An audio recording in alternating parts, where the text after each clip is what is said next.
శ్రీ జగన్నాథ స్వామి వారి దశావతారంలో భాగంగా ఈరోజు ఆది వరాహ రూపంలో భాగవత కోటికి దర్శన భాగ్యాన్ని జగన్నాథ స్వామి వారు అనుగ్రహిస్తూ ఉన్నారు.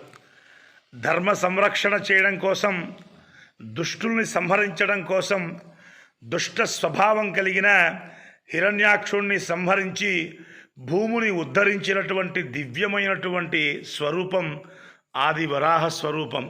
అదిగో భూదేవిని ఉద్ధరించిన తరువాత దేవతలంతా ప్రార్థించగా సౌమ్యమైనటువంటి ఆనందప్రదమైనటువంటి వత్సోమూర్తిని చక్కగా దర్శించేటటువంటి భాగ్యం ఈనాడు జగన్నాథస్వామి వారి దివ్యమైనటువంటి అలంకారాల్లో కనబడుతున్నది.